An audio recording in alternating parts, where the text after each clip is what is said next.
Welcome to rhythm of learning. ഇന്ന് നമ്മൾ പഠിക്കാൻ പോകുന്നത് 9th സ്റ്റാൻഡേർഡിലെ 4th ചാപ്റ്റർ ആണ്, ഇന്ത്യൻ ഭരണഘടനയിലെ അധികാര വിന്യാസം.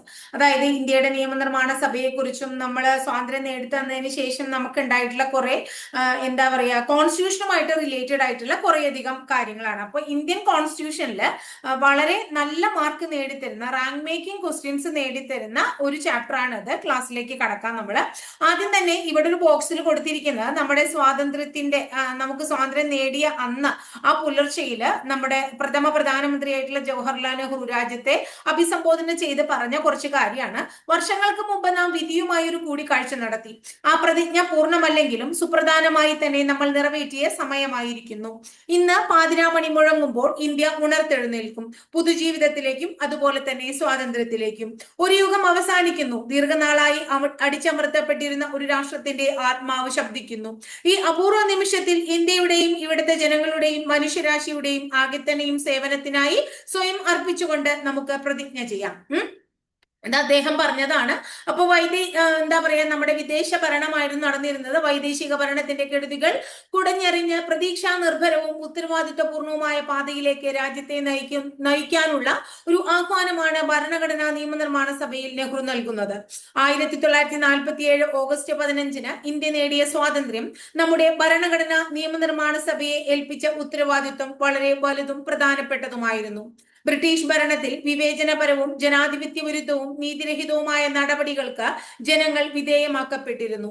അക്കാലത്ത് ഇന്ത്യൻ സമൂഹത്തിൽ നിലനിന്നിരുന്ന ജാതി വ്യവസ്ഥയും മറ്റ് സാമൂഹിക ദുരാചാരങ്ങളും മനുഷ്യാവകാശ ലംഘനങ്ങളും ആധുനിക സമൂഹത്തിന് ചിന്തിക്കാൻ കഴിയുന്നതിനും തന്നെ അപ്പുറമായിരുന്നു. സ്വാതന്ത്ര്യാനന്തരം ഇവയ്ക്കെല്ലാം പരിഹാരമാകുന്ന ഒരു ജനാധിപത്യ ഭരണക്രമവും ക്ഷേമരാഷ്ട്ര സംവിധാനവും ഉണ്ടാകണമെന്ന ചിന്ത നമ്മുടെ ദേശീയ പ്രസ്ഥാനത്തിനും ജനങ്ങൾക്കും ഉണ്ടായിരുന്നു.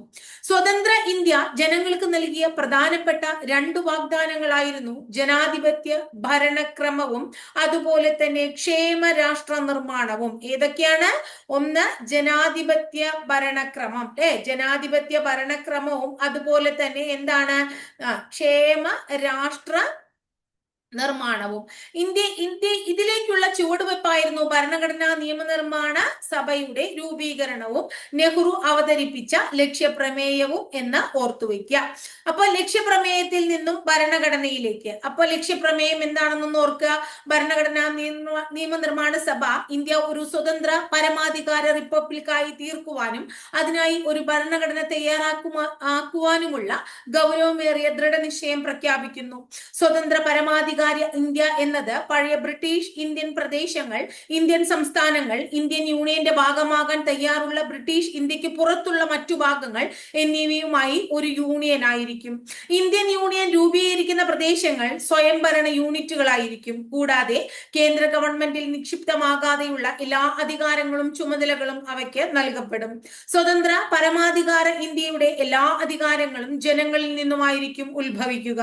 ഇന്ത്യയിലെ എല്ലാ ജനങ്ങൾക്കും സാമൂഹികവും സാമ്പത്തികവും രാഷ്ട്രീയവുമായ നീതിയും പദവി സമത്വവും അവസര സമത്വവും നിയമത്തിന് മുമ്പിലുള്ള സമത്വവും കൂടാതെ നിയമത്തിനും പൊതുധാർമ്മികതയ്ക്കും വിധേയമായി സംസാരം, ആവിഷ്കാരം, വിശ്വാസം, ആരാധന, തൊഴിൽ, സംഘടനയും പ്രവർത്തനവും എന്നീ മൗലിക സ്വാതന്ത്ര്യങ്ങളും ഉറപ്പാക്കുന്നതും സംരക്ഷിക്കുകയും ചെയ്യുന്നു. 1946 ഡിസംബർ 13 ഭരണഘടനാ നിയമനിർമ്മാണ സഭയിൽ ജവഹർലാൽ നെഹ്റു അവതരിപ്പിച്ച ലക്ഷ്യപ്രമേയത്തിലെ ചില പ്രധാന ആശയങ്ങളാണ് മുകളിൽ കൊടുത്തിരിക്കുന്നത്. അപ്പൊ എപ്പോഴാണ് ലക്ഷ്യപ്രമേയം നെഹ്റു അവതരിപ്പിച്ചത് എന്നാ പറയണേ? 1946 ഡിസംബർ 13. എവിടെ? ഭരണഘടനാ നിയമനിർമ്മാണ സഭയിൽ. ആരവതരിപ്പിച്ചു? ജവഹർലാൽ നെഹ്റു അവതരിപ്പിച്ച ലക്ഷ്യപ്രമേയത്തിലെ ചില ആശയങ്ങളാണ് മുകളിൽ നമ്മൾ ഇത്ര നേരം വായിച്ചത്. ഇനി അടുത്തത് നോക്കാം. അടുത്തത് ഭാരതത്തിന്റെ ഭരണഘടനയെ കുറിച്ചാണ് നമ്മൾ ഇവിടെ പറയണേ. അപ്പൊ ഭരണഘടനയിലെ ചില കാര്യങ്ങൾ നമ്മളിവിടെ പറയാണ്. ഇന്ത്യൻ ഭരണഘടനയിലെ പ്രധാനപ്പെട്ട കുറച്ച് കാര്യങ്ങൾ ആമുഖത്തെ കുറിച്ചിട്ടാണ് ആദ്യം തന്നെ പറയണേ. ആമുഖത്തിൽ എന്താ എഴുതിയേക്കണേ നോക്കൂ. എപ്പോഴും പരീക്ഷയ്ക്ക് ചോദിക്കാറുള്ള ഒരു ചോദ്യമാണ്. എന്ത്? അതായത് ആമുഖത്തിലെ തുടക്കം തന്നെ എന്താണ് ആമുഖത്തിലെ തുടക്കം തന്നെ കാണണേ എന്താണ്? ഭാരതത്തിലെ ജനങ്ങളായ നാം. എന്താ കാണണേ? ഭാരതത്തിലെ ജനങ്ങളായ നാം. കണ്ടോ, we the people of India എന്ന് ഇംഗ്ലീഷിൽ പറയും. ഭാരതത്തിലെ ജനങ്ങളായ നാം ഭാരതത്തെ ഒരു പരമാധികാര, സ്ഥിതി സമത്വ, മതേതര ജനാധിപത്യ റിപ്പബ്ലിക്കായി സംവിധാനം ചെയ്യുവാനും അതിലെ പൗരന്മാർക്കെല്ലാം സാമൂഹികവും സാമ്പത്തികവും രാഷ്ട്രീയവുമായ നീതി, കണ്ടോ, ചിന്തയ്ക്കും ആശയപ്രകടനത്തിനും വിശ്വാസത്തിനും മതനിഷ്ഠയ്ക്കും ആരാധനയ്ക്കുമുള്ള സ്വാതന്ത്ര്യം, പദവിയിലും അവസരത്തിലും സമത്വം. അപ്പൊ എന്തൊക്കെയാ പറഞ്ഞേ? പരമാധികാര, സ്ഥിതി സമത്വ, മതേതരത്വ ജനാധിപത്യ റിപ്പബ്ലിക്. അടുത്തത് തുടങ്ങുന്നത് എന്താന്ന് പറഞ്ഞു? ഭാരതത്തിലെ ജനങ്ങളായ നാം. പിന്നെ എടുത്തു പറയുന്നു നീതി, സ്വാതന്ത്ര്യം, സമത്വം.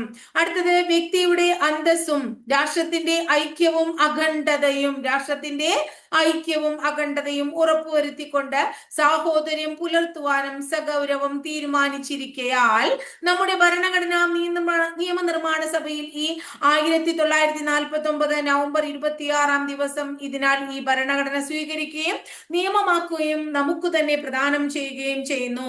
അപ്പൊ ഇന്ത്യൻ ഭരണഘടനയിലെ ആമുഖത്തിലുള്ള ഒരേ ഒരു ഡേറ്റ് ഏതാ? 1949 നവംബർ 26.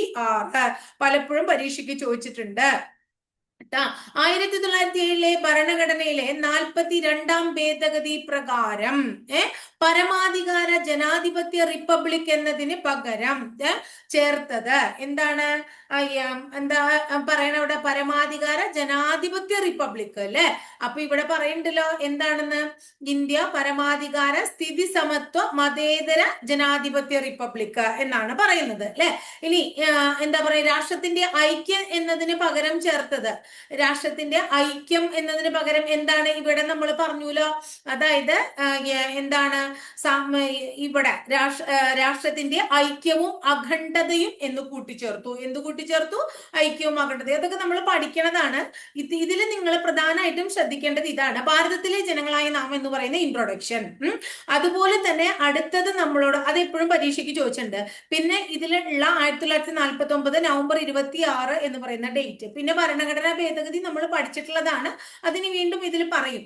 ലക്ഷ്യപ്രമേയത്തിലെ വിവിധ ആശയങ്ങൾ നമ്മുടെ ഭരണഘടനയുടെ ആമുഖത്തിൽ ഉൾപ്പെടുത്തിയിട്ടുണ്ട് എന്ന് നമുക്കിപ്പോ മനസ്സിലായില്ലേ? ഇനി ആ ഭരണഘടനയുടെ സവിശേഷതകളാണ് നമ്മൾ പഠിക്കുന്നത്. ക്യാബിനറ്റ് മിഷന്റെ നിർദ്ദേശാനുസരണം 1946 ഡിസംബർ 6 രൂപീകരിക്കപ്പെട്ട ഭരണഘടനാ നിയമനിർമ്മാണ സമിതി 1946 ഡിസംബർ 9 മുതൽ 2 വർഷവും 11 മാസവും 17 ദിവസവും നീണ്ടുനിന്ന ഒരു മഹത്തായ പ്രക്രിയയിലൂടെ നിർമ്മിച്ചതാണ് ഇന്ത്യൻ ഭരണഘടന. അപ്പൊ എത്ര നാളെടുത്തു? 2 വർഷം 11 മാസം 17 ദിവസം എടുത്തിട്ടാണ് ഭരണഘടന എഴുതി തയ്യാറാക്കിയത്.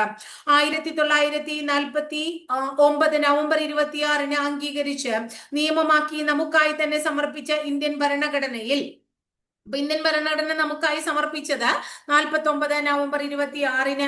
ആ ഭരണഘടനയിൽ അന്ന് 29 പാർട്ടുകളും 395 വകുപ്പുകളും 8 പട്ടികകളുമാണ് ഉണ്ടായിരുന്നത്. 1950 ജാനുവരി 26 നിലവിൽ വന്ന ഇന്ത്യൻ ഭരണഘടന കാലാനുസൃതമായ മാറ്റങ്ങൾ ഉൾക്കൊണ്ടുകൊണ്ട് തന്നെ സജീവ പ്രമാണമായിട്ട് തുടരുന്നു. ഇന്ത്യൻ ദേശീയ പ്രസ്ഥാനം മുറുകെ പിടിച്ചതും ലക്ഷ്യപ്രമേയത്തിൽ സൂചിപ്പിച്ചതുമായ നിരവധി ആശയങ്ങൾ ഭരണഘടനയുടെ ഭാഗമായിട്ടുണ്ട്. അപ്പൊ ഓരോന്നും നമുക്ക് പറയാം. ആദ്യം പറയണത് ഭരണഘടനയുടെ പ്രത്യേകതകളിൽ ഫസ്റ്റ് പറയണു, ഏറ്റവും വലിയ എഴുതപ്പെട്ട ഭരണഘടനയാണ് ഇന്ത്യൻ ഭരണഘടന. 1.5 ലക്ഷത്തോളം വാക്കുകൾ അടങ്ങിയ സമഗ്രവും വിപുലവുമായ രേഖ, രാജ്യത്തിന്റെ വൈവിധ്യവും വൈപുല്യവും പരിഗണിച്ചുള്ള വിശദമായ ഉള്ളടക്കം. അടുത്ത പ്രത്യേകത പാർലമെന്ററി ജനാധിപത്യം. എന്താണത്? കാര്യനിർവഹണ വിഭാഗത്തിലെ അംഗങ്ങൾ നിയമനിർമ്മാണ സഭയിൽ നിന്നുള്ളവരായിരിക്കും.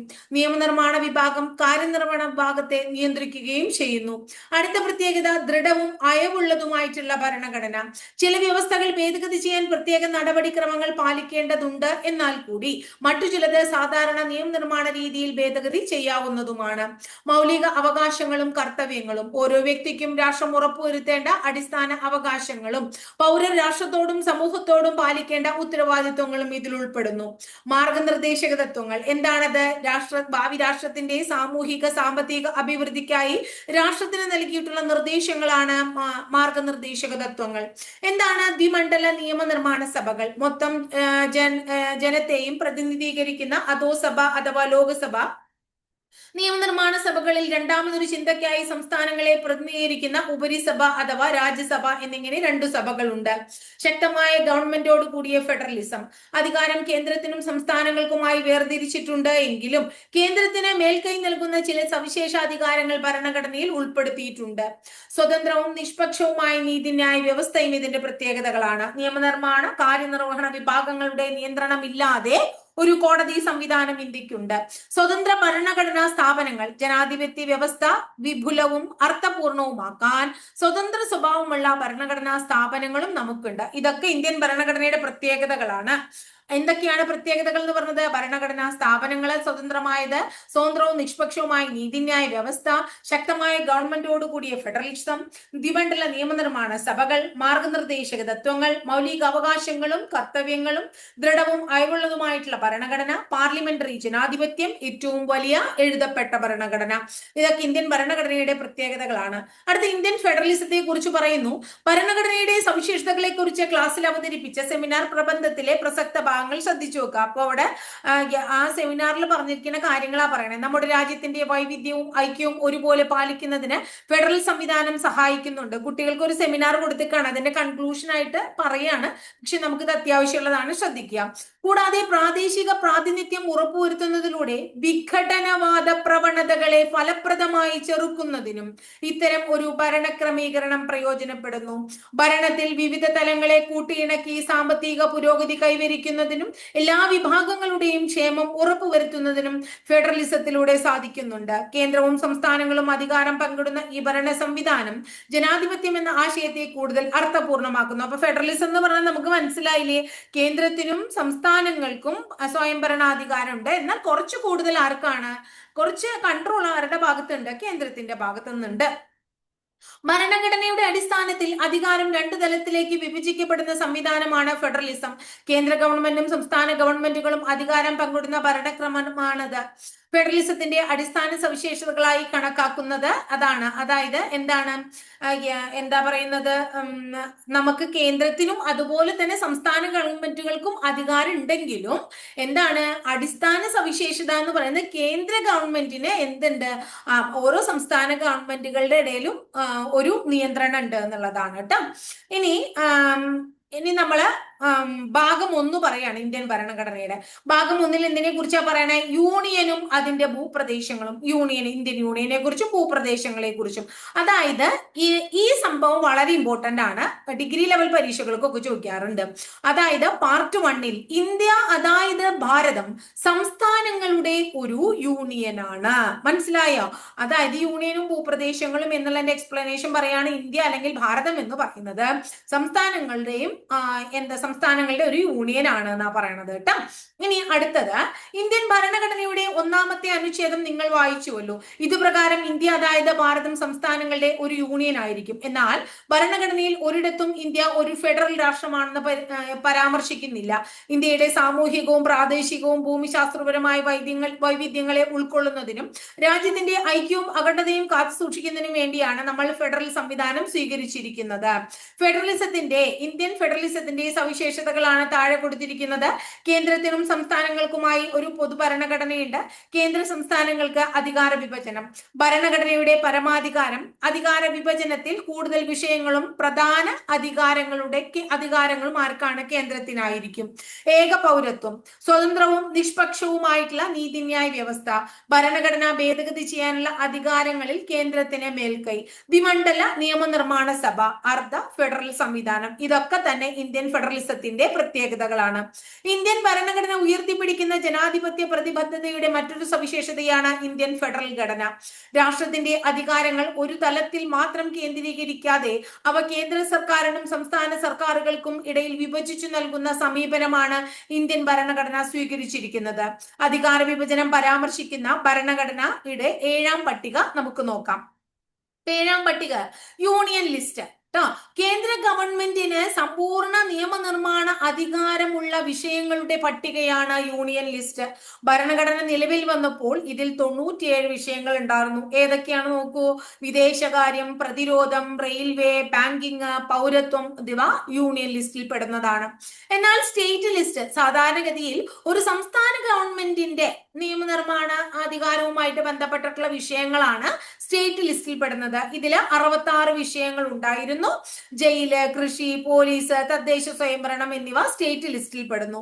സമവർത്തി ലിസ്റ്റ് അഥവാ കൺകറന്റ് ലിസ്റ്റിൽ കേന്ദ്ര ഗവൺമെന്റിനും സംസ്ഥാന ഗവൺമെന്റുകൾക്കും നിയമനിർമ്മാണ അധികാരമുള്ള വിഷയങ്ങളുടെ പട്ടികയാണ്.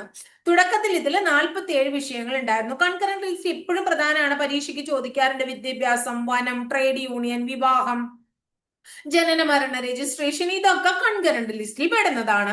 അടുത്തത് അവശേഷിക്കുന്ന അധികാരങ്ങൾ എന്ന് പറയുന്ന ഒരു സംഭവമുണ്ട്, റെസിഡ്യൂറി പവർ.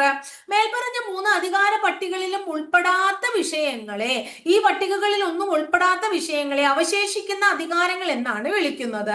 ഇവയിൽ പ്രധാനപ്പെട്ടതാണ്, അല്ലെങ്കിൽ ഇതിനൊരു ഉദാഹരണമാണ് സൈബർ നിയമങ്ങൾ. ഇനി അടുത്തത് നോക്കൂ, അധികാരം വേർതിരിക്കൽ, സെപ്പറേഷൻ ഓഫ് പവേഴ്സ്. അപ്പോ എന്താണ്? ലെജിസ്ലേച്ചർ, എക്സിക്യൂട്ടീവ്, നീതിന്യായ വിഭാഗം എന്നിങ്ങനെ 3 കാര്യങ്ങളെ കുറിച്ചാണ് പറയണേ. നമ്മുടെ ഭരണഘടന വ്യവസ്ഥ ചെയ്യുന്ന അധികാരം വേർതിരിക്കൽ സംവിധാനത്തെ കുറിച്ച് ഭരണഘടനാ ശില്പിയായ ഡോക്ടർ BR അംബേദ്കറുടെ എന്താ പറയുന്നത് നിരീക്ഷണം ഉണ്ട്. അദ്ദേഹം ഇന്ത്യൻ ഭരണ സംവിധാനത്തിൽ അധികാരം നിയമനിർമ്മാണ സഭ, കാര്യനിർവഹണ വിഭാഗം, നീതിന്യായ വിഭാഗം ഇവയിൽ ഏതെങ്കിലും ഒന്നിൽ കേന്ദ്രീകരിക്കുന്നത് തടയുന്നതിനും ജനാധിപത്യത്തെ പിന്തള്ളി ഏകാധിപത്യം കടന്നു വരാതിരിക്കാനും ഭരണഘടന ശ്രദ്ധിച്ചിട്ടുണ്ട്. അപ്പൊ അദ്ദേഹം എഴുതിയ ഭരണഘടനയില് എന്താണ്, ഇപ്പൊ നിയമനിർമ്മാണ സഭയ്ക്കോ കാര്യനിർവഹണ വിഭാഗത്തിനോ നീതിന്യായ വിഭാഗത്തിനോ ഏതെങ്കിലും ഒന്നിൽ മാത്രം കോൺസെൻട്രേറ്റ് ചെയ്യാതെ എല്ലാത്തിനും ഈക്വൽ ഇമ്പോർട്ടൻസ് കൊടുത്തു. അങ്ങനെ ഏതെങ്കിലും ഒന്ന് ഇനി കൂടുതൽ പ്രാധാന്യം കൊടുത്താൽ എന്തുണ്ടാവും? അവിടെ ഒരു ഏകാധിപത്യം കയറി വരുന്ന പറയുന്നത് കേട്ടോ. അപ്പൊ അതിൽ ഓരോന്നിനെ കുറിച്ച് നമുക്ക് പഠിക്കാം. ലെജിസ്ലേച്ചർ, ഇന്ത്യയുടെ നിയമനിർമ്മാണ സഭയുടെ പേര് പാർലമെന്റ് എന്നാണ്. രാജ്യത്തിന് ആവശ്യമായ നിയമങ്ങൾ നിർമ്മിക്കുക എന്നതാണ് പാർലമെന്റിന്റെ പ്രാഥമിക ധർമ്മം. വിവിധങ്ങളായ ജനാഭിലാഷങ്ങളെ മുൻനിർത്തിയും കാലാനുസൃതമായ പരിവർത്തനങ്ങളെ സാധ്യമാക്കുന്നതിനും പുതിയ ലക്ഷ്യങ്ങൾ സാക്ഷാത്കരിക്കുന്നതിനും വേണ്ടി നിയമങ്ങൾ നിർമ്മിക്കാറുണ്ട്. ലോക്സഭ, രാജ്യസഭ എന്നീ 2 സഭകൾ ഉള്ള ഇന്ത്യൻ പാർലമെന്റ് ഒരു ദ്വിമണ്ഡല നിയമനിർമ്മാണ സഭയാണ്. ഇന്ത്യൻ പാർലമെന്റ് എന്താണ്? ഒരു ദ്വിമണ്ഡല നിയമനിർമ്മാണ സഭയാണ്. വലിപ്പവും വൈവിധ്യവുമുള്ള രാജ്യങ്ങൾ സാധാരണയായി അവയുടെ ദേശീയ നിർമ്മാണ സഭയിൽ 2 സഭകൾ സ്ഥാപിക്കാറുണ്ട്. രാജ്യത്തെ എല്ലാ വൈവിധ്യങ്ങളെയും പ്രതിനിധാനം ചെയ്യുന്നതിന് ഇത് സഹായകമാണ്. കൂടാതെ ജനാധിപത്യപരമായ ചർച്ചകളും സംവാദങ്ങളും സാധ്യമാക്കുന്നതിൽ ദ്വിമണ്ഡല നിയമനിർമ്മാണ സഭകൾ പ്രധാന പങ്കുവഹിക്കുന്നു. സംസ്ഥാനങ്ങളിൽ നിയമനിർമ്മാണം നടത്തുന്നത് സംസ്ഥാന നിയമനിർമ്മാണ സഭകളാണ്. നിയമനിർമ്മാണ സഭകളുടെ ചുമതലകൾ ഏതെല്ലാമാണെന്ന് പറയാം. അതായത് നിയമം നിർമ്മിക്കുക, അതുപോലെ പൊതുഖജനാവിന്റെ സംരക്ഷകനായി പ്രവർത്തിക്കുക, രാഷ്ട്രപതി ഉപരാഷ്ട്രപതി തെരഞ്ഞെടുപ്പുകളിൽ പങ്കാളിയാകുക, എക്സിക്യൂട്ടീവിനെ നിയന്ത്രിക്കുക, ഇംപീച്ച്മെന്റ് നടപടികളിൽ ജുഡീഷ്യൽ അധികാരികളായി പ്രവർത്തിക്കുക, ഭരണഘടനാ ഭേദഗതി പരിഗണിക്കുക, അംഗീകരിക്കുക. ക്ലിയർ ആയില്ലേ? ഇനി ലോക്സഭയുടെ കാര്യങ്ങളാ പറയണേ. പാർലമെന്റിന്റെ അധോസഭയാണ് ലോക്സഭ. ഭൂരിപക്ഷ സമ്പ്രദായ പ്രകാരം ജനങ്ങൾ നേരിട്ടാണ് ലോക്സഭാ അംഗങ്ങളെ തെരഞ്ഞെടുക്കുന്നത്. 25 പൂർത്തിയായ ഇന്ത്യൻ പൗരന്മാർക്ക് ലോക്സഭയിൽ മത്സരിക്കാൻ യോഗ്യതയുണ്ട്. അപ്പൊ എത്ര വയസ്സാ? 25 വയസ്സ്. ലോക്സഭയുടെ കാലാവധി എത്ര വർഷ? 5 വർഷമാണ്. ലോക്സഭയുടെ പരമാവധി അംഗബലം 550 ആണ്. എന്നാൽ നിലവിൽ 543 തിരഞ്ഞെടുക്കപ്പെട്ട അംഗങ്ങളാണ് ഉള്ളത്. ലോക്സഭയിലെ ഭൂരിപക്ഷത്തിന്റെ അടിസ്ഥാനത്തിലാണ് സർക്കാരുകളുടെ രൂപീകരണവും അതുപോലെ തന്നെ നിലനിൽപ്പും. ഒരു പാർട്ടിക്കോ സഖ്യത്തിനോ സർക്കാർ രൂപീകരിക്കാൻ കഴിയാത്ത സാഹചര്യത്തിലോ ഭരിക്കുന്ന പാർട്ടിക്കോ സഖ്യത്തിനോ ഭൂരിപക്ഷം നഷ്ടപ്പെടുന്ന സാഹചര്യത്തിലോ രാജ്യം പൊതു തിരഞ്ഞെടുപ്പിലേക്ക് പോകുന്നതാണ്. ലോക്സഭയുടെ അധ്യക്ഷൻ ലോക്സഭാ സ്പീക്കറാണ്. ധനപരമായ വിഷയങ്ങളിൽ ലോക്സഭയ്ക്ക് രാജ്യസഭയേക്കാൾ കൂടുതൽ അധികാരങ്ങളുണ്ട്. ധനബില്ലും അവിശ്വാസ പ്രമേയം അവതരിപ്പിക്കുന്നത് ലോക്സഭയിലാണ്. പ്രധാനാണ് ധനബില്ല്, അവിശ്വാസ പ്രമേയം എന്നിവ അവതരിപ്പിക്കുന്നത് എവിടെ? ലോക്സഭയിലാണ്. അടുത്തത് രാജ്യസഭ. പാർലമെന്റിന്റെ ഉപരിസഭയാണ് രാജ്യസഭ. ജനസംഖ്യാനുപാതികമായി സംസ്ഥാനങ്ങൾക്ക് പ്രാതിനിധ്യം നൽകിയിരിക്കുന്ന സഭയാണിത്. സംസ്ഥാന നിയമനിർമ്മാണ സഭയിലെ തെരഞ്ഞെടുക്കപ്പെട്ട MLA-മാരാണ് രാജ്യസഭാംഗങ്ങളെ തിരഞ്ഞെടുക്കുന്നത്. 30 വയസ്സ് പൂർത്തിയാവണം ഇന്ത്യൻ പൗരന് എവിടെ രാജ്യസഭയിലേക്ക് മത്സരിക്കാനായിട്ട്. രാജ്യസഭ ഒരു സ്ഥിരം സഭയാണ്. സഭാംഗങ്ങളുടെ കാലാവധി 6 വർഷമാണ്. രാജ്യസഭയിലെ 1/3 അംഗങ്ങൾ ഓരോ 2 വർഷം കൂടുമ്പോഴും വിരമിക്കുകയും ആ ഒഴിവുകളിലേക്ക് തെരഞ്ഞെടുപ്പ് നടക്കുകയും ചെയ്യുന്നു. ഉപരാഷ്ട്രപതിയാണ് രാജ്യസഭയുടെ അധ്യക്ഷൻ. രാജ്യസഭയുടെ പരമാവധി അംഗബലം 250 ഇതിൽ 238 പേരെ തിരഞ്ഞെടുക്കുകയും 12 പേരെ രാഷ്ട്രപതി നാമനിർദ്ദേശം ചെയ്യുകയും ചെയ്യുന്നു. ഉപരാഷ്ട്രപതിയെ നീക്കം ചെയ്യാനുള്ള നടപടിക്രമങ്ങൾ ആരംഭിക്കുന്നതും എവിടെ തന്നെയാണ്? രാജ്യസഭയിൽ നിന്നാണ്. കൂടാതെ പുതിയ അഖിലേന്ത്യാ സർവീസ് സൃഷ്ടിക്കുന്നതിന് പാർലമെന്റിനെ ചുമതലപ്പെടുത്താനുള്ള അധികാരവും രാജ്യസഭയിൽ നിക്ഷിപ്തമായിരിക്കുന്നു. ഇനി അടുത്തത് നിയമനിർമ്മാണം. ഇന്ത്യയിൽ നിയമം നിർമ്മിക്കാനുള്ള അധികാരം പാർലമെന്റിൽ നിക്ഷിപ്തമാണ്. നിയമനിർമ്മാണ പ്രക്രിയയിൽ ഭരണഘടന അനുശാസിക്കുന്നതും പിന്നീട് രൂപപ്പെടുന്നതുമായ നിരവധി നടപടിക്രമങ്ങളുണ്ട്. നിയമനിർമ്മാണം കേവലം ഒരു സാങ്കേതിക പ്രക്രിയ മാത്രമല്ല, ഒരു രാഷ്ട്രീയ പ്രക്രിയ കൂടിയാണ്. സമൂഹത്തിന്റെ വിവിധ കോണുകളിൽ നിന്നുള്ള ജനാഭിപ്രായങ്ങളോട് സർക്കാരിന്റെ പ്രതികരണമാണ് നിയമങ്ങൾ. രാഷ്ട്രീയ പാർട്ടികളുടെ തിരഞ്ഞെടുപ്പ് വാഗ്ദാനം പാലിക്കുന്നതിന്റെ ഭാഗമായും ഭരണ പ്രക്രിയ കൂടുതൽ സുഗമമാക്കുന്നതിനായും നിയമനിർമ്മാണം നടത്താറുണ്ട്. നിയമനിർമ്മാണത്തിന് മന്ത്രിസഭ അംഗീകാരം നൽകിയാൽ ബന്ധപ്പെട്ട മന്ത്രാലയത്തിന്റെ മേൽനോട്ടത്തിലും നിർദ്ദേശങ്ങൾക്കും അനുസൃതമായി ഉദ്യോഗസ്ഥരാണ് നിയമത്തിന്റെ കരട് രൂപമായ ബില്ല് തയ്യാറാക്കുന്നത്. ബില്ലുകൾ വിവിധ തരമുണ്ട്. മന്ത്രിമാർ അവതരിപ്പിക്കുന്ന ബില്ലാണ് ഗവൺമെന്റിന്റെ ബില്ല്. മന്ത്രിമാരല്ലാത്ത പാർലമെന്റ് അംഗം അവതരിപ്പിക്കുന്ന ബില്ലാണ് സ്വകാര്യ ബില്ല്. ഇതുകൂടാതെ പൊതുഖജനാവിലേക്കുള്ള ധനസമാഹരണവും ചെലവ് വഴിക്കലും സംബന്ധിച്ച ബില്ലാണ് ധനബില്ല്. ധനബിൽ ലോക്സഭയിലാണ് ആദ്യം അവതരിപ്പിക്കുന്നത്. ധനബില്ലുകൾ അല്ലാത്തവയാണ് ധനേതര ബില്ലുകൾ എന്നറിയപ്പെടുന്നത്. ഭരണഘടനാ ഭേദഗതി ബില്ലുകളും സാധാരണ ബില്ലുകളുമാണ് ധനേതര ബില്ലുകളായിട്ട് കണക്കാക്കുന്നത്. ഇനി ഒരു ബില്ല് നിയമമാകുന്നതിന് പല ഘട്ടങ്ങളുണ്ട്. ആദ്യം 1-ാം വായന.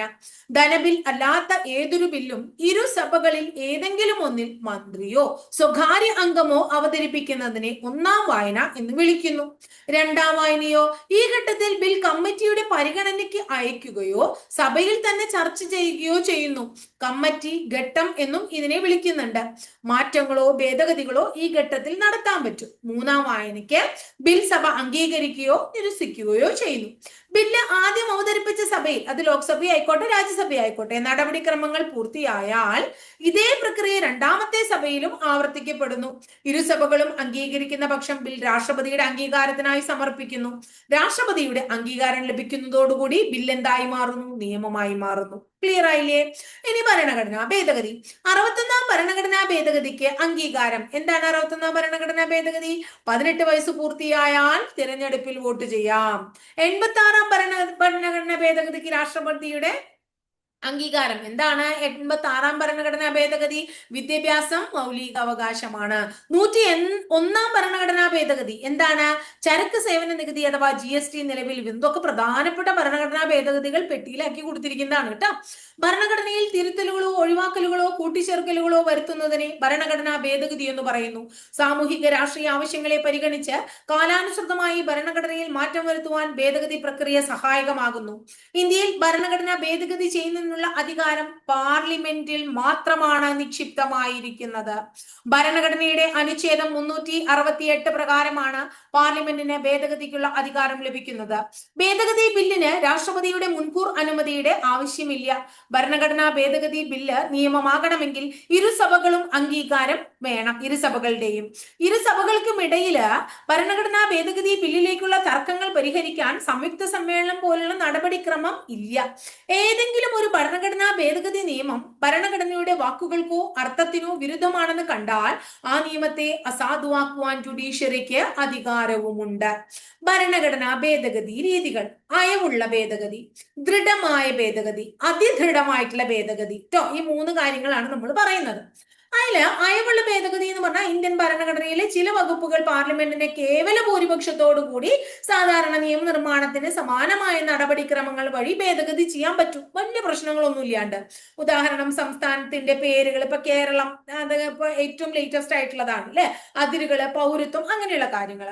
പിന്നെ ദൃഢമായിട്ടുള്ള ഭേദഗതി എന്താ, ചില പ്രധാനപ്പെട്ട വകുപ്പുകളിൽ ഭേദഗതി വരുത്താൻ പാർലമെന്റിന്റെ ഇരുസഭകളുടെയും പ്രത്യേക ഭൂരിപക്ഷം വേണം. മൗലികാവകാശങ്ങള്, മാർഗനിർദ്ദേശ തത്വങ്ങള്, അങ്ങനെയുള്ള കാര്യങ്ങൾ. ഇനി ഒന്നും കൂടി ദൃഢമായിട്ടുള്ള, അതിദൃഢമായിട്ടുള്ള ഭേദഗതി എന്താ മക്കളെ, ചില അതിപ്രധാനമായ വകുപ്പുകൾ, അതായത് പാർലമെന്റിന്റെ ഇരുസഭകളുടെയും പ്രത്യേക ഭൂരിപക്ഷത്തോടൊപ്പം പകുതിയിൽ കുറയാത്ത സംസ്ഥാനങ്ങളുടെയും അംഗീകാരത്തോടുകൂടി മാത്രം ചെയ്യാൻ പറ്റുന്ന കാര്യം എന്താണ്, കേന്ദ്ര സംസ്ഥാന അധികാര വിഭജനം, ജനപ്രാതിനിധ്യ നിയമം തുടങ്ങിയ കാര്യങ്ങൾ. അങ്ങനെ നമുക്ക് ഭേദഗതികളെ അയവുള്ള ഭേദഗതി എന്നും ദൃഢമായ ഭേദഗതി എന്നും അതിദൃഢമായ ഭേദഗതി എന്നും പറയാം. മൂന്നിന്റെയും എക്സാമ്പിളും പഠിച്ചു വെച്ചോളൂട്ടോ. കാലാനുസൃതമായ മാറ്റങ്ങൾ ഭേദഗതികൾ വഴി ഉൾച്ചേർക്കുന്നതിലൂടെ നമ്മുടെ ഭരണഘടന ഒരു സജീവ ഭരണഘടനയായി പരിണമിക്കുന്നു. പാർലമെന്റിലെ നിയമനിർമ്മാണ പ്രക്രിയ നമ്മൾ കൃത്യമായിട്ട് പഠിച്ചു വെച്ചു. ഇനി അടുത്തത്, ഈ പാർലമെന്റ് പാസ്സാക്കണ നിയമങ്ങൾ ഉണ്ടല്ലോ, ആ നിയമങ്ങൾ നടപ്പിൽ വരുത്തുന്നത് ആരാ, കാര്യനിർവഹണ വിഭാഗമാണ്. അതിനെക്കുറിച്ച് പഠിക്കാം. നിയമങ്ങളുടെയും നയങ്ങളുടെയും നടപ്പിലാക്കൽ, ഭരണനിർവഹണം എന്നീ ചുമതലകൾ വഹിക്കുന്ന ഗവൺമെന്റിന്റെ വിഭാഗമാണ് കാര്യനിർവഹണ വിഭാഗം. രാഷ്ട്രപതി, ഉപരാഷ്ട്രപതി, പ്രധാനമന്ത്രി, തലവനായ മന്ത്രിസഭ എന്നിവ ഉൾപ്പെടുന്നതാണ് കാര്യനിർവഹണ വിഭാഗം. ഇന്ത്യൻ ഭരണഘടനാ പ്രകാരം കാര്യനിർവഹണ വിഭാഗത്തിന്റെ അധികാരങ്ങൾ രാഷ്ട്രപതിയിലാണ് നിക്ഷിപ്തമായിരിക്കുന്നത് എങ്കിലും ഇത് നിർവഹിക്കപ്പെടുന്ന പ്രധാനമന്ത്രിയുടെ നേതൃത്വത്തിലുള്ള മന്ത്രിസഭയിലൂടെയാണ്. കാര്യനിർവഹണ വിഭാഗം, അതായത് രാഷ്ട്രീയ എക്സിക്യൂട്ടീവ്, രാഷ്ട്രപതി, പ്രധാനമന്ത്രി, മന്ത്രിമാര്. സ്ഥിരം എക്സിക്യൂട്ടീവ് എന്ന് പറഞ്ഞാൽ ഉദ്യോഗസ്ഥ വൃന്ദം, അതായത് ഇപ്പോ സിവിൽ സർവീസ് ഉദ്യോഗസ്ഥരെ, കേന്ദ്ര സംസ്ഥാന സർവീസിലുള്ള ആൾക്കാര്. നാമമാത്ര എക്സിക്യൂട്ടീവ് ആണ് രാഷ്ട്രപതി, യഥാർത്ഥ എക്സിക്യൂട്ടീവ് പ്രധാനമന്ത്രിയും മന്ത്രിസഭയുമാണ് എന്ന് മനസ്സിലാക്കാം. ഇനി അടുത്തത് പൊളിറ്റിക്കൽ എക്സിക്യൂട്ടീവ്. രാഷ്ട്രപതി, ഉപരാഷ്ട്രപതി, സർക്കാരിന് നേതൃത്വം നൽകുന്ന പ്രധാനമന്ത്രി, മന്ത്രിമാർ എന്നിവരടങ്ങുന്നതാണ് ഈ കാര്യനിർവഹണ വിഭാഗം. ഭരണഘടനാപരമായ രാഷ്ട്രപതിയാണ് കാര്യനിർവഹണ വിഭാഗത്തിന്റെ തലവൻ. എന്നാൽ പ്രധാനമന്ത്രിയും അദ്ദേഹത്തിന്റെ നേതൃത്വത്തിലുള്ള മന്ത്രിസഭയും നൽകുന്ന ഉപദേശങ്ങൾ അനുസരിച്ച് വേണം രാഷ്ട്രപതി പ്രവർത്തിക്കാൻ.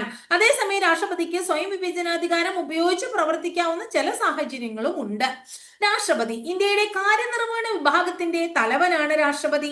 35 വയസ്സ് പൂർത്തിയായ ഇന്ത്യൻ പൗരന് രാഷ്ട്രപതി സ്ഥാനത്തേക്ക് മത്സരിക്കാം.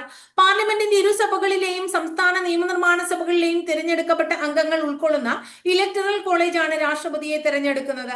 5 വർഷമാണ് രാഷ്ട്രപതിയുടെ ഔദ്യോഗിക കാലയളവ്.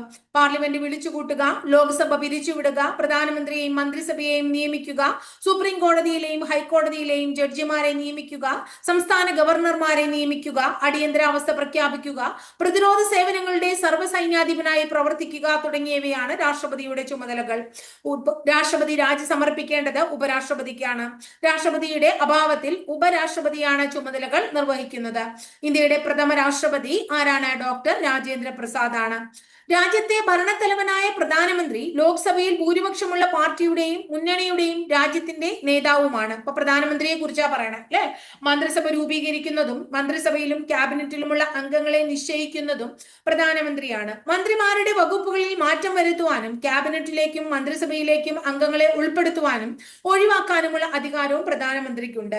രാഷ്ട്രപതിയെയും മന്ത്രിസഭയെയും പാർലമെന്റിനെയും പരസ്പരം ബന്ധിപ്പിക്കുന്ന കണ്ണിയായി പ്രധാനമന്ത്രി പ്രവർത്തിക്കുന്നു. 5 വർഷ കാലാവധിക്ക് മുമ്പായി ലോക്സഭയിലെ ഭൂരിപക്ഷം നഷ്ടമായാൽ പ്രധാനമന്ത്രി രാഷ്ട്രപതിക്ക് രാജി സമർപ്പിക്കേണ്ടത് കൂടിയാണ്. ഇനി മന്ത്രിസഭയുടെ ചുമതലകൾ: രാജ്യഭരണം നിർവഹിക്കുക, ഭരണപരവും ക്ഷേമപരമായിട്ടുള്ള മറ്റ് നടപടിക്രമങ്ങളും വിദേശ ബന്ധങ്ങളൊക്കെ നിർവഹിക്കുക, നിയമനിർമ്മാണത്തിന് ചുക്കാൻ പിടിക്കുക, ബില്ലുകളും ഓർഡിനൻസും ഡ്രാഫ്റ്റ് ചെയ്യുക, വിവിധ ഡിപ്പാർട്ട്മെന്റുകളുടെ പ്രവർത്തനത്തെ ഏകോപിപ്പിക്കുക, ദേശീയ നയവും വിദേശ നയവും രൂപീകരിക്കുക. ഇതൊക്കെ അതിന്റെ പ്രത്യേകതകളാണ്. എന്താണ് പെർമനന്റ് എക്സിക്യൂട്ടീവ് എന്ന് പറഞ്ഞാൽ? ഗവൺമെന്റിന്റെ ദൈനംദിന പ്രവർത്തനങ്ങൾ നിറവേറ്റുന്നതും ബഡ്ജറ്റ് ഉൾപ്പെടെയുള്ള ബില്ലുകൾ രൂപീകരിക്കുന്നതിൽ രാഷ്ട്രീയ കാര്യനിർവഹണ വിഭാഗത്തെ സഹായിക്കുന്നതും ബ്യൂറോക്രസി എന്നറിയപ്പെടുന്ന ഉദ്യോഗസ്ഥ വൃന്ദമാണ്. യോഗ്യതയുടെ അടിസ്ഥാനത്തിൽ മത്സര പരീക്ഷകളിലൂടെ തിരഞ്ഞെടുക്കപ്പെടുകയും പരിശീലനം ലഭിക്കുകയും ചെയ്യുന്ന വൈദഗ്ധ്യമുള്ളവരും നിപുണന്മാരുമായ വിഭാഗത്തിൽപ്പെട്ടവരാണ് പെർമനന്റ് എക്സിക്യൂട്ടീവ്സ്. നിശ്ചിത റിട്ടയർമെന്റ് പ്രായം വരെ കാലാവധി ഉള്ളതുകൊണ്ടാണ് ഇവരെ സ്ഥിര കാര്യനിർവഹണ വിഭാഗം എന്ന് വിളിക്കുന്നത്. അടുത്ത നമ്മുടെ ജുഡീഷ്യറിയെ കുറിച്ച് പറയാം. മുകളിൽ പറഞ്ഞിരിക്കുന്ന നിയമനിർമ്മാണ സഭ കാര്യനിർവഹണ വിഭാഗങ്ങൾ ഭരണഘടന അനുസൃതമായി പ്രവർത്തിക്കുന്നുണ്ട് എന്ന് ഉറപ്പുവരുത്തുന്ന സംവിധാനമാണ് നീതിന്യായ വിഭാഗം. പൗരന്മാരുടെ അവകാശങ്ങൾ സംരക്ഷിക്കുന്നതോടൊപ്പം ഭരണഘടനാ മൂല്യങ്ങളും സംരക്ഷിക്കുന്നു. അതുകൊണ്ട് നീതിന്യായ വിഭാഗം ഭരണഘടനയുടെ കാവലാൾ എന്നറിയപ്പെടുന്നു. കാര്യക്ഷമമായ ജനാധിപത്യ വ്യവസ്ഥയ്ക്ക് സ്വതന്ത്രവും നിഷ്പക്ഷവുമായ നീതിന്യായ സംവിധാനം അനിവാര്യമാണ്. കണ്ടോ, സുപ്രീം കോടതി ഏറ്റവും മുകളിൽ, അതിനുശേഷം ഹൈക്കോടതികള്, പിന്നെ ജില്ലാ കോടതികള്, കീഴ്ക്കോടതികള്, ഇങ്ങനെയാണ് നമ്മുടെ ജുഡീഷ്യറി വ്യവസ്ഥയായിട്ട് പറയുന്നത്. നമ്മുടെ പരമോന്നത നീതിപീഠമായ സുപ്രീം കോടതി നിലവിൽ വന്നത് എന്നാ 1950 ജാനുവരി 28. ആസ്ഥാനം എവിടെയാണ്? ന്യൂഡൽഹിയാണ്. സുപ്രീം കോടതി ജഡ്ജിമാരുടെ ഔദ്യോഗിക കാലാവധി 65 വയസ്സാണ്. ജഡ്ജിമാരെ കാലാവധിക്ക് മുമ്പായി നീക്കം ചെയ്യുന്നതിനുള്ള അധികാരം പാർലമെന്റിൽ നിക്ഷിപ്തവുമാണ്. ചീഫ് ജസ്റ്റിസും മറ്റ് ജഡ്ജിമാരും സത്യപ്രതിജ്ഞ ചെയ്യുന്നതും രാജി സമർപ്പിക്കുന്നതും രാഷ്ട്രപതിക്ക് മുമ്പെയാണ്.